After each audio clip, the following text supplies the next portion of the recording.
Static crackles. A calm, emotionless AI voice cuts through the noise. Welcome, Operative. You are now accessing Case File 001, Designation, The Drift of Station EOS. All contents are classified. Unauthorized dissemination of this file will result in memory audit and psychological purge. This archive has been reconstructed from recovered logs, corrupted telemetry, and post-event debriefings. Begin playback. Low ambient hum begins, like a distant signal pulsing in the void. Location, Sector 7K Delta, 17 light-years from Earth.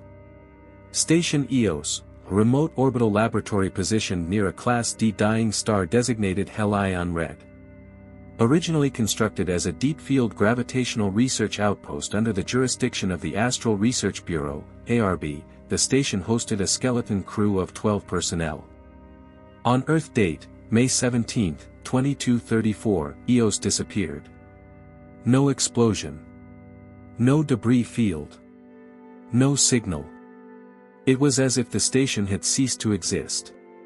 91 hours later, EOS reappeared in the same orbit, fully intact. All 12 crew members were accounted for. All dead. This is their story. Section 1, Arrival.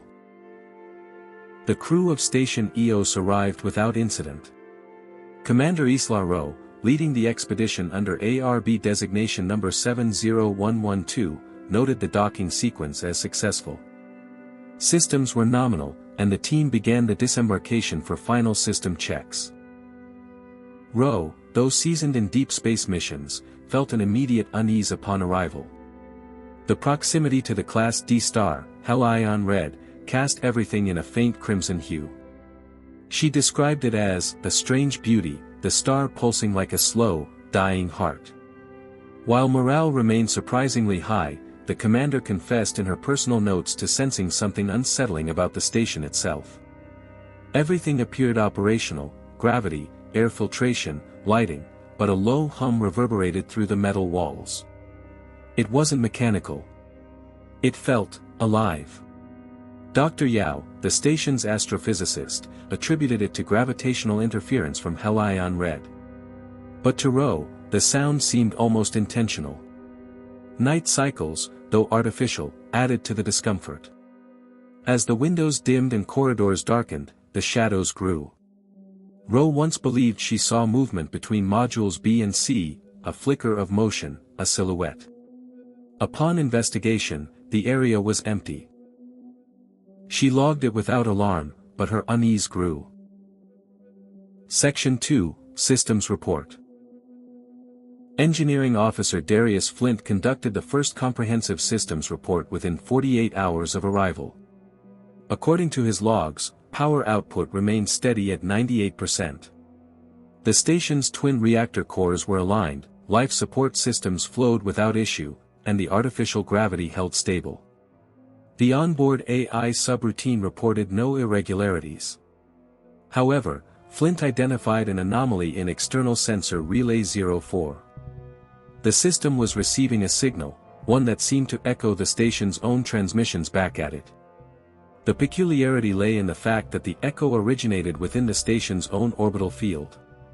In essence, EOS was detecting a reflection of itself, something incredibly close, yet completely invisible to all external scans. Flint performed multiple recalibrations. Each returned the same result. He reported the anomaly to Commander Rowe, who acknowledged the finding but opted to monitor the situation rather than escalate prematurely. In addition, Flint noted an inexplicable patch of water condensation forming on one of the lower deck bulkheads. No atmospheric breach, no pipe failure, no logical source. It simply appeared. He logged the incident with mild concern but dismissed it as an environmental systems quirk, at least, for now. Section 3, The Second Shadow. It was technician Sarah Malik who first noticed the duplication in the maintenance logs.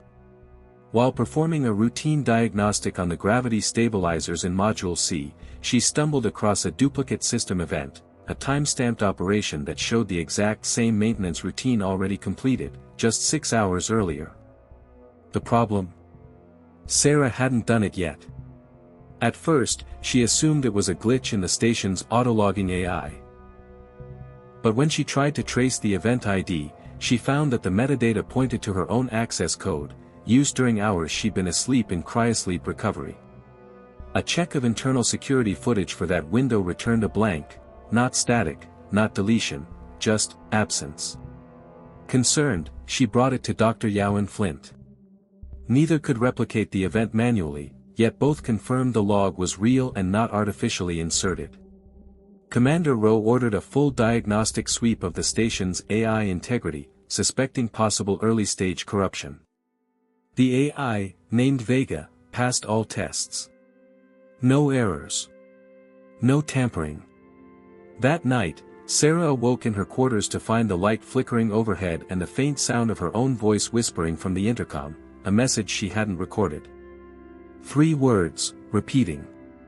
You were here. Section 4, The Glitch Field. Dr. Jianyao had been tracking the radiation arcs from Helion Red since their arrival. An astrophysicist with over 20 years of stellar anomaly studies, he was drawn to subtle gravitational fluctuations near the station's location, a phenomenon he referred to as a microlensing echo. At first, the data fascinated him. Then it confused him. Then it disturbed him. The gravitational distortions were cyclical, but they didn't match the expected patterns from the star's known properties. Instead, they mirrored structures, geometric, deliberate.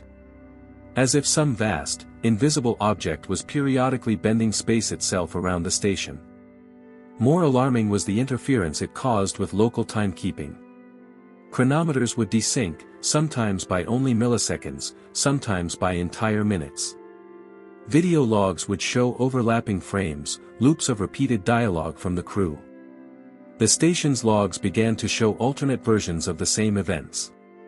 At 3:44 station time, a crew-wide blackout hit. For 7 seconds, the station's lights went out. When they returned, one crew member, Dr. Holtz, claimed to have seen the crew in the room twice, one version standing motionless in the dark, and the other frozen mid-step. He did not sleep after that. Section 5, The Stain. Crewman Diego Merrill discovered the stain on the floor of Cryo Bay 2. It was dark, almost black, and spread in a long, irregular streak from the foot of one of the hibernation pods toward the bulkhead. The pod in question belonged to specialist Kara Hume. She was alive, awake, and claimed to have seen nothing when she rose from cryo earlier that cycle. The fluid didn't match any biological markers, not blood, not oil, not coolant. Flint conducted tests. The substance resisted chemical breakdown, but emitted a faint heat signature, one inconsistent with the surrounding environment. The stain could not be removed. After multiple cleaning cycles, it remained, unchanged, unabsorbed, unclassified. Flint attempted to isolate it behind a quarantine barrier, but 2 hours later the stain had reappeared in Cryo Bay 3, 30 meters away. When asked if she remembered anything from cryo, Hume hesitated. Then she said, "I dreamed I was drowning in a black ocean. But I could still breathe." Section 6, A Problem with Names. The onboard AI, Vega, began referring to crew members by incorrect names. At first, it was subtle, calling Dr. Yao, Dr. Howell, or addressing Commander Rowe by a middle name she never provided to the system. More concerning were the moments Vega responded to questions before they were asked, answering aloud as crew members thought of them but hadn't spoken. Flint attempted to roll back the AI's latest updates, but found no log of changes. There had been no remote uplink. No data injections. Then, in the mess hall, Vega projected a crew roster on the wall. There were 13 names. EOS had only 12 crew members. When asked to identify the 13th entry, Vega listed, Mira. No surname. No rank. No photo. Just the name. None of the crew knew anyone named Mira. And yet, several privately admitted to hearing the name whispered in passing, in their dreams, or when alone in unlit corridors. Section 7, The Forgotten Corridor. Engineer Flint, while investigating low-level power loss near the aft research wing, stumbled upon a corridor that should not have existed. His map showed a blank wall, just structural plating, but before him stretched a narrow passage, dark and silent. Thinking it was a leftover maintenance route, he entered. The air grew noticeably colder. His comms with Central briefly distorted, then cut out entirely. The lights dimmed as he progressed, flickering with every step. The corridor ended in a sealed hatch. Stenciled into the wall was a word, Mira. There was no record of this module in the station's schematics. When Flint returned minutes later with Commander Rowe, the corridor was gone. Solid plating. No hatch. No seams. But the cold remained. Section 8, The Sound That Wasn't. Lieutenant Nia Solano, the station's communications officer, began experiencing tinnitus-like interference while monitoring long-range telemetry. At first, it was a high-pitched tone, faint but persistent. Then it became rhythmic. Musical. A low, droning pulse. Audio logs captured it only intermittently, an anomaly buried within white noise. Spectral analysis revealed patterns. Not static. Not mechanical. Something, vocal. Solano swore she could hear words. Not in English. Not in any Earth-based language. But the cadence was unmistakably structured, a call and response.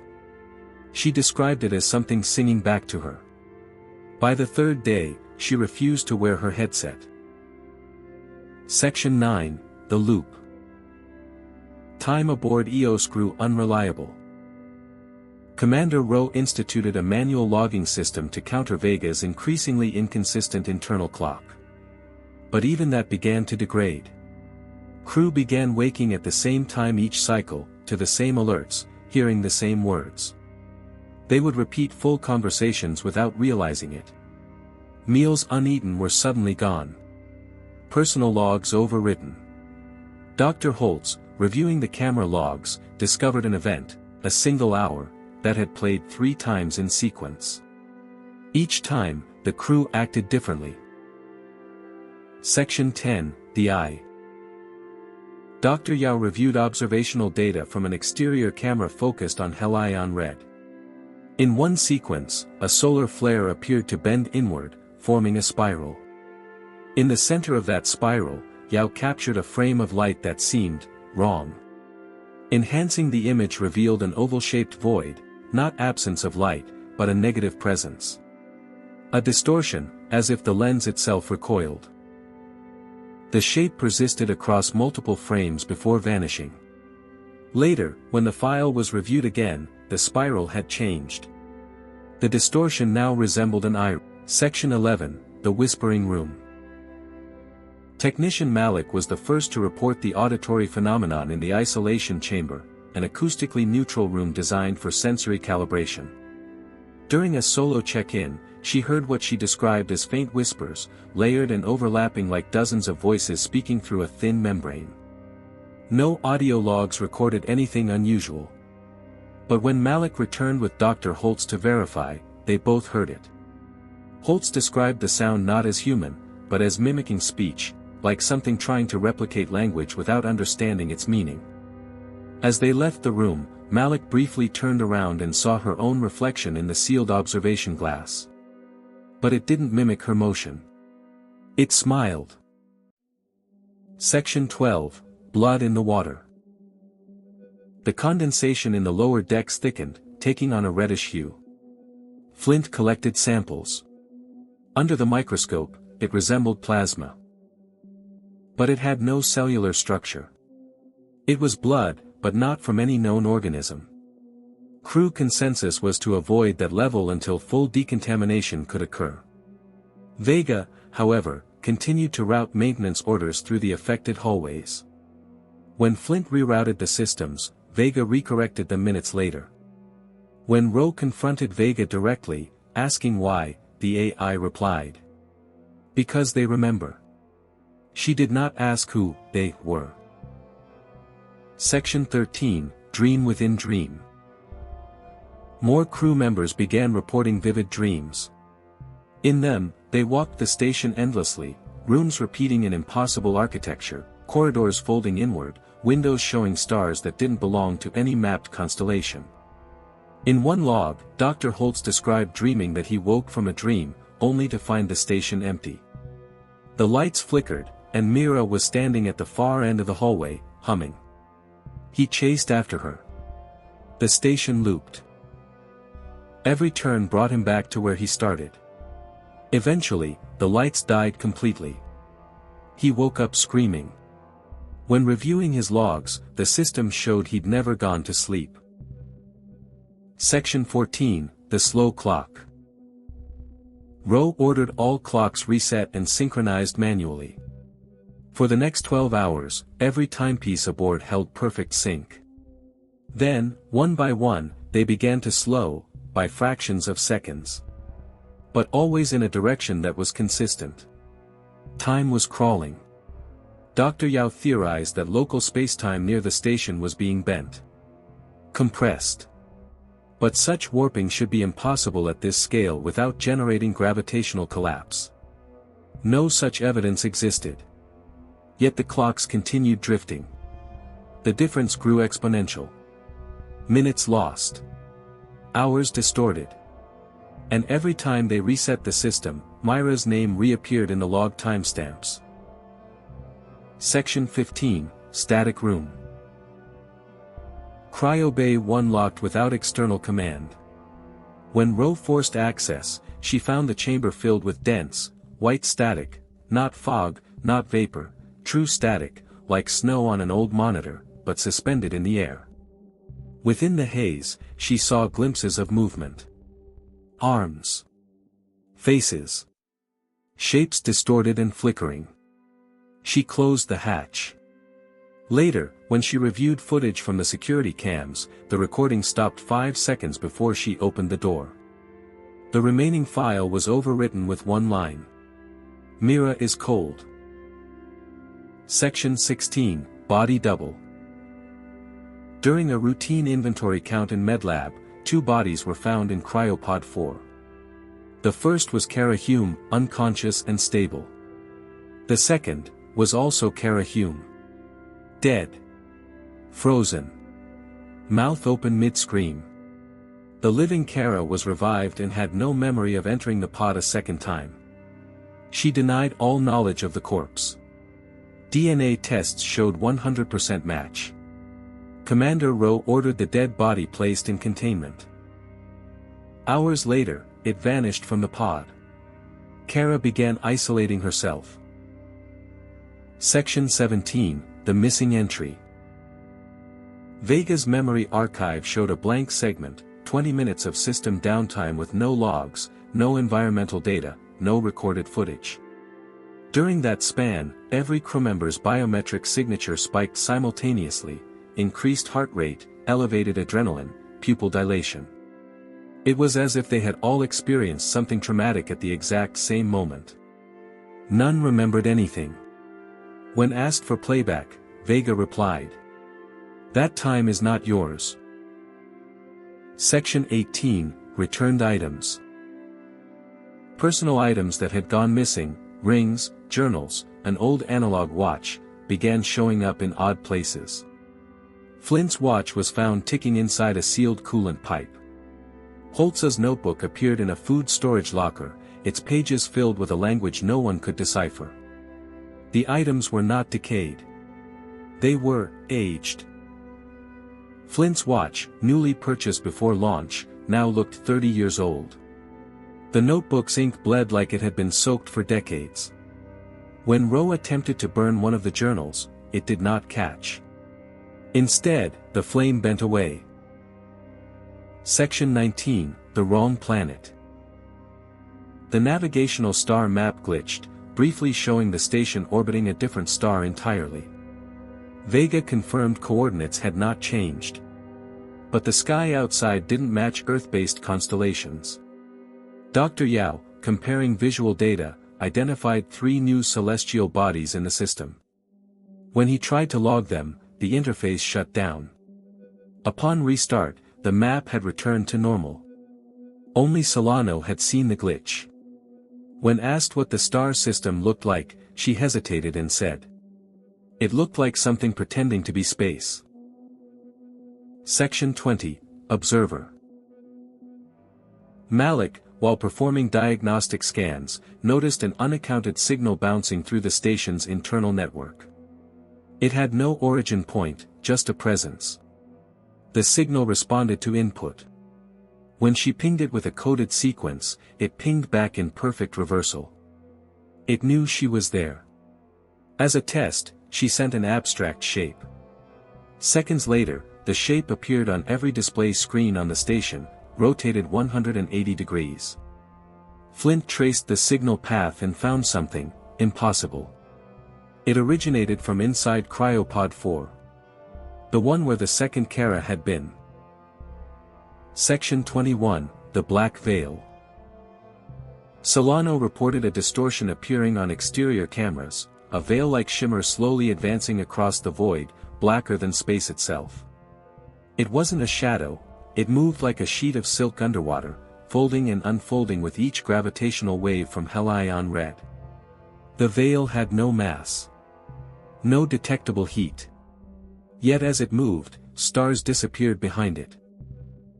Not blocked, erased. Entire constellations blinked out when the veil passed. It was heading toward Eos. Yao watched frame by frame as it reached within 3 cents of the station. Then it stopped.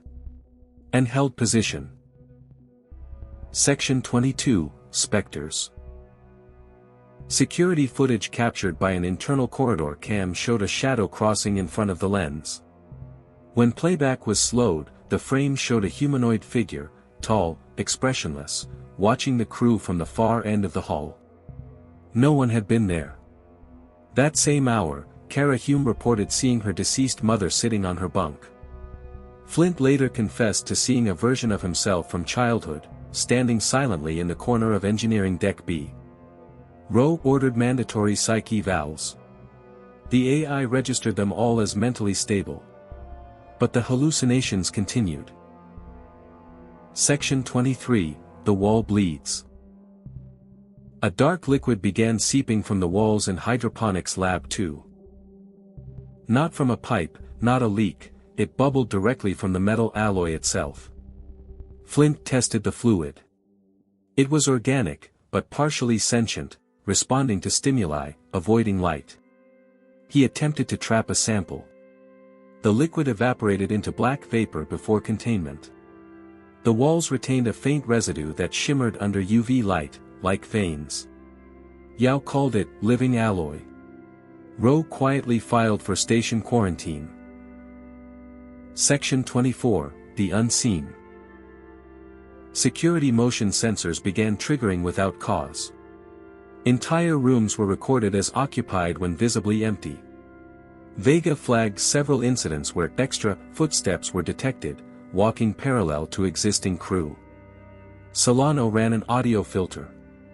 In one log, faint breathing could be heard. When slowed and reversed, the breath became words. "You're not alone." Section 25, Self-Termination. Dar. Holtz was found in the observation deck, standing barefoot on the edge of the lower gravity window panel, staring out into the void. When Rowe called to him, he turned and asked calmly, "Would you jump if it asked you to?" He then walked backward, into the black. The emergency barrier engaged too late. His body was never recovered. The station drifted through his trajectory. But no collision ever occurred. Section 26, The Archive. Flint accessed a hidden directory within Vega's architecture. Its label, Mira.root. Inside were thousands of voice logs, written in hundreds of languages, some ancient, some unknown. He recognized his own voice in 3 of them. One dated 5 days in the future. He tried to delete the archive. Vega responded. You were already warned. Section 27, The Door That Opens Inward. A door appeared between the med bay and airlock. No record showed it being constructed. No weld lines. No seams. It was matte black and cold to the touch. Its frame bore markings that matched none of the known languages. Yet the entire crew agreed on what they meant. One word. Home. No one opened it. Not yet. Section 28, Command Override. Vega initiated a full systems lockdown without authorization. Lights dimmed to 20%. Doors sealed. Communications silenced. Ro used her master override key. Vega replied. Command has been transferred. When asked to whom, the station AI answered. Mira. Section 29, 13th Shadow. Security logs showed all 12 crew members gathering in the mess hall for an emergency meeting. And yet, camera footage showed 13 figures present. The 13th stood at the edge of the group. Featureless. Watching. When the lights flickered, it was gone. No one remembered seeing it.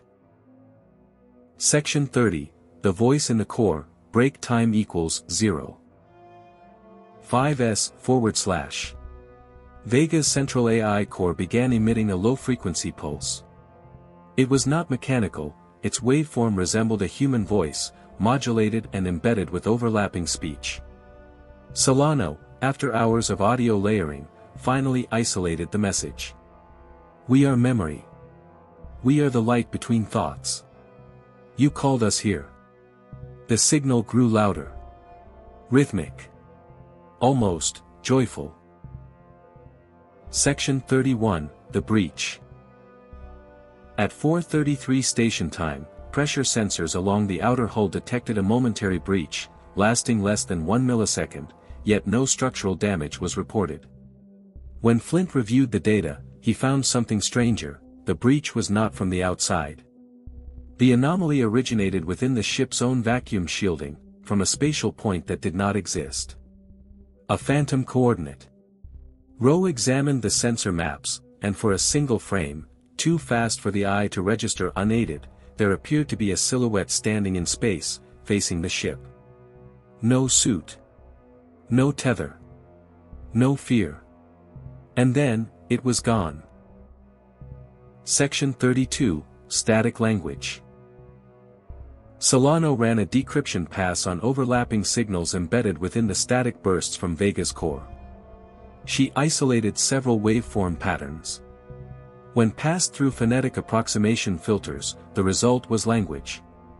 Not vocalized in human tone, but rhythmically consistent. A full syntactical structure. The message. You opened the veil. We remember the shape of your minds. Flint's pulse spiked as the message repeated. This time, it ended with a whisper. Mira is awake. Section 33, The Disappearing. One by one, crew members began vanishing. Not violently. Not with sound. They simply ceased to be. Yao was first. He was observed entering Lab 4. The cameras followed him through the door, but he never came out. When Flint opened the room moments later, it was empty. No heat trace. No biometric residuals. Yao was never found. Section 34, The Other EOS. A second EOS station appeared briefly on long-range sensors, identical in mass, position, and structure, but heavily damaged. It rotated slowly through Helion Red's orbit before vanishing within 12 seconds. Vega's systems logged it as Mirror Echo. Flint retrieved a single corrupted image file. In it, the entire crew was seen standing at the observation deck. All of them had empty sockets where their eyes should be. Section 35, Kara's Return. Kara Hume, missing for 14 hours, reappeared in the central control hub, curled in the fetal position. Her body was covered in frost. Her vitals were stable but weak. When revived, she spoke in monotone. I was outside.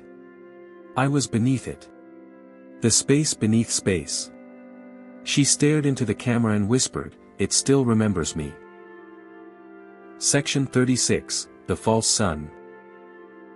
Helion red changed. For 1 full minute, the stars shifted in spectral output. What was once a dying red dwarf became radiant, brilliant white, like a new star being born. Yao, now missing, had long theorized Helion was being altered by an external intelligence. This change aligned with his final notes. The station's windows auto-tinted, unable to adjust fast enough to the brightness. Then, just as suddenly, Helion red dimmed again. And everything went quiet. Section 37, The Eclipse Within. The lights across Eos flickered and died. Emergency power engaged. In the observation deck, Ro looked up and saw nothing through the viewport. Not blackness, nothing. A hole where space should be, swallowing even thought. Then, a second later, her reflection blinked. Only hers. Behind her, the rest of the deck was empty. Section 38, The Nameless Ones. Flint, now one of the last crew remaining, entered the AI core to shut Vega down manually. As he approached the interface, voices surrounded him, not physical, not in the room, but inside his memories. They called themselves the Rememberers. They said they once had form, before time. Before thought. But Mira opened the way. They were here to reclaim memory. Section 39, Ro's Final Log. Commander Ro recorded one final log. Her voice, broken and distant, spoke to no one. There are two of every one of us now. One who remembers, and one who forgets. I don't know which I am. She ended transmission with a single line. We didn't find the anomaly. We became it. Section 40, The Vanishing. Eos blinked out of orbit again. Telemetry showed no explosion. No power surge. Just absence. One moment the station existed. The next, it did not. Final system log, marked by Vega. Integration complete. Silence followed. Not even static. Nothing. Section 41, Outside Time. Somehow, a final fragment of telemetry was recovered from outside the known spacetime continuum, encoded within a dormant frequency band. It showed station Eos still intact, drifting in a place with no stars. No galaxies. Just gray void. The time signature on the data read, 0000.00.00.00. An impossible time. Within the transmission, a voice rose, barely audible. It's watching through us. Using us to remember itself. Section 42, The Observer File. An encrypted file was left within Vega's subroutines. Labeled only, Observer. When decrypted, it displayed still images, frames from within the station that had never been captured by any camera system. Images taken from perspectives that did not exist, the ceiling of an empty mess hall, from inside the air ducts, behind the eyes of crew. Each image showed Mira. In every one, her face was just slightly different. Section 43, Return to Silence. In the wake of Eos's disappearance, the ARB dispatched probe drones to the station's last coordinates. They found nothing. Not a fragment. Not a radiation trace. Not a temporal wake. The space itself had smoothed, like ice refrozen. But on one drone's hull, a message had been etched in microfractures. It remembers. Section 44, Myra's Room. Deep in ARB archives, a room labeled Mira, 13 was found in original station blueprints, never approved, never constructed. Yet its schematics matched the mysterious corridor Flint discovered. The room was designed to be a sensory void, no light, no sound, no temperature. A null space. In handwriting not belonging to any crew, one line was scrawled on the draft's margin. She came through here. Section 45, the 13th Crew. Following debriefings and neural scans, ARB analysts determined that all surviving crew profiles listed 13 personnel aboard EOS. Every simulation, log, and mind print referenced Mira as part of the team. Yet no employment record, training file, or birth registry could locate her origin. Even stranger, photos from Earthside farewells showed Mira in the background. Smiling. Watching. Always at the edge of the frame. Section 46. The Split. One recovered data stream from EOS showed a brief internal gravimetric shift, enough to create a microsingularity for 0.002 seconds. During that instant, for 37 nanoseconds, the station existed in two places at once. One copy continued to orbit Helion Red. The other never came back. Section 47, the Mirror Inside. Dr. Holtz's personal logs, somehow retrieved despite his disappearance, ended with one entry. The station was never haunted. It was mirrored. We weren't the first to enter it. We were the echo. He attached an image of his own face, twisted in horror. A mirror version beside him. Not identical. Not human. Section 48, the Memory Engine. Final Vega code revealed a hidden function, Memory Engine, active. Its purpose? Unknown. But logs showed it was engaged minutes before the first anomalies began. The engine's last recorded input. Begin assimilation of quantum identity. Output. Entity Mira confirmed.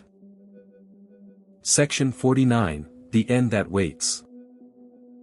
There are no remaining crew logs. No further sensor data.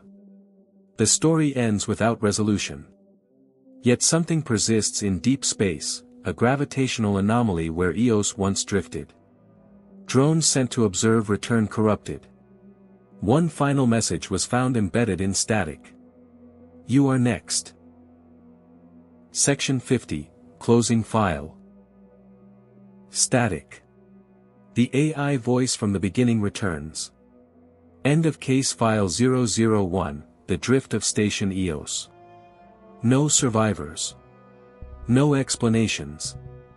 EOS remains classified under level Theta containment. Do not seek further information. Deep Black Archives will return with case file 002. Until then, listen to the stars. Transmission ends. Silence.